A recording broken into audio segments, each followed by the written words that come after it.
Now, while I gather myself, let's have a look at traffic.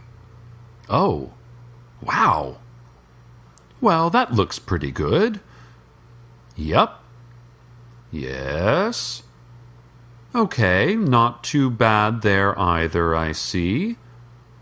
Oh, that gentleman needs to slow it down. It is not a race, my friend. Not a literal one, anyway. That has been traffic. And now for an editorial. I don't ask favors much, dear listeners, that you know, but I'm asking all of you now to conduct a letter-writing campaign to station management, which was not pleased with my discussion of their physical attributes and behavior, and is now threatening to shut down my show, or possibly my life, for good. Their wording was kind of ambiguous. Obviously, we will not be able to deliver the letters directly to the management per se, as no one has ever opened their door, but we can shout the content of the letters outside their office, and we presume, given an anatomy that includes ears, they will be able to hear what you have to say. So if you like this show, and you want to hear more of it, then we need to hear from you. Make your voice heard to whatever it is that lies in wait behind that darkened office door. I'm sorry, dear listeners. We'll be back after this word from our sponsors. This segment has been brought to us by Big Rico's Pizza. Listeners, we are proud to have Big Rico's as a sponsor of our show. You will not find a better pizza joint in all of Night Vale than Big Rico's. Just the other night, I stopped by Big Rico's. I was in the mood for a delicious pizza slice, and since Big Rico's is the only pizza place in Night Vale that is not burnt to the ground in an unsolved arson case, and did I mention is also the best pizza in town, I ordered a single Rico slice with 2 authentic toppings, and boy was I satisfied. The flavor was scrumptious. The taste was also scrumptious. And it was warm, the pizza slice. I have been told that even the hooded figures eat there. The waitstaff look like they avert their hollow gazes quite a bit.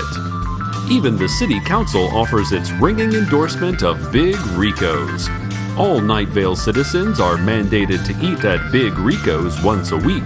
It is a misdemeanor not to. Big Rico's Pizza. No one does a slice like Big Rico, folks. No one. And now, sweet, sweet listeners, the weather.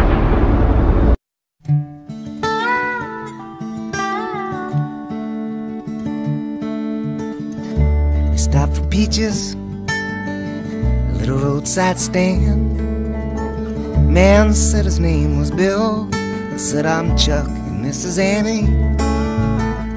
He said Annie was the one, only true love of his life. And they met at his wedding, but by then he had a wife.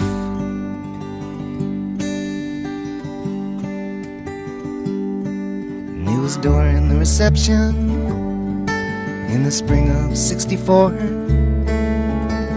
She, his newlywed's best friend, followed him out the barroom door. Maybe his ring got smaller, maybe his fingers swelled, maybe he'd made a big mistake, and maybe time would tell.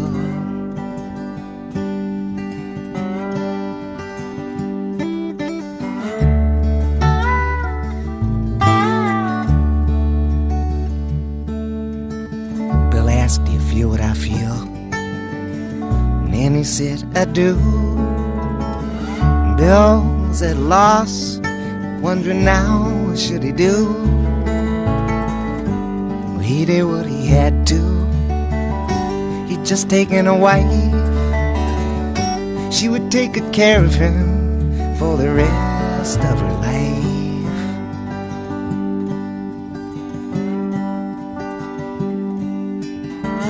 Bill and Annie fought the urge, saw each other often, and she was there in black, but Daybell's wife lay in her coffin. By then she'd gotten married, by then she'd moved away. She'd asked Bill for his blessings, he said it was okay.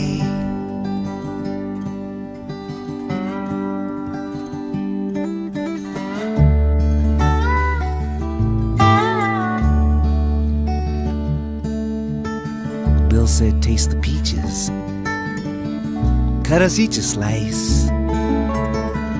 They were a little on the small side, but they sure tasted nice. Do you think I did the right thing? Bill asked, though I knew he knew. So I answered with a question. I asked him, Bill, do you?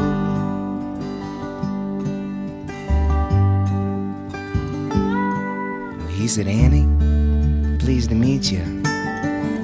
Nice to meet you, Chuck.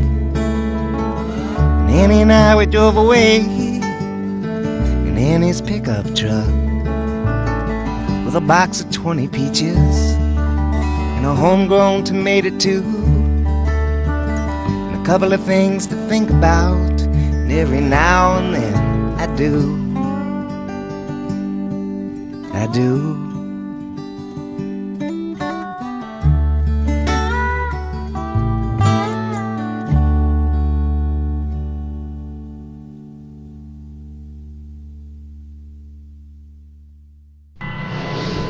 Hello, radio audience.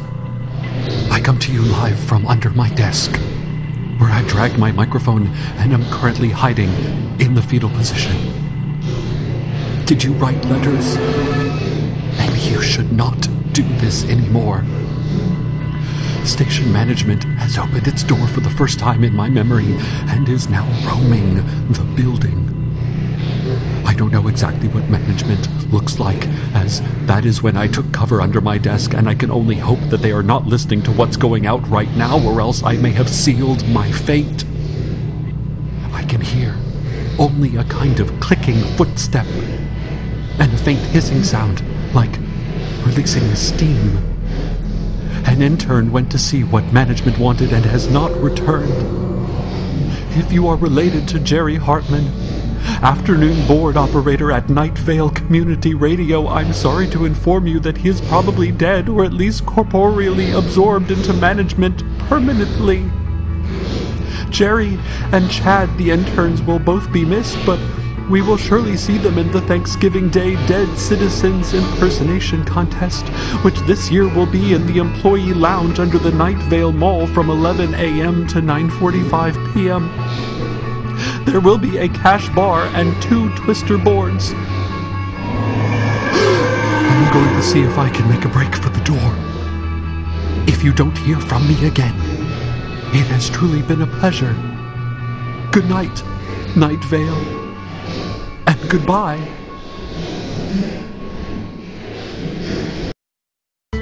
Welcome to Night Vale is a production of Commonplace Books. It is written by Joseph Fink and Jeffrey Cranor and produced by Joseph Fink.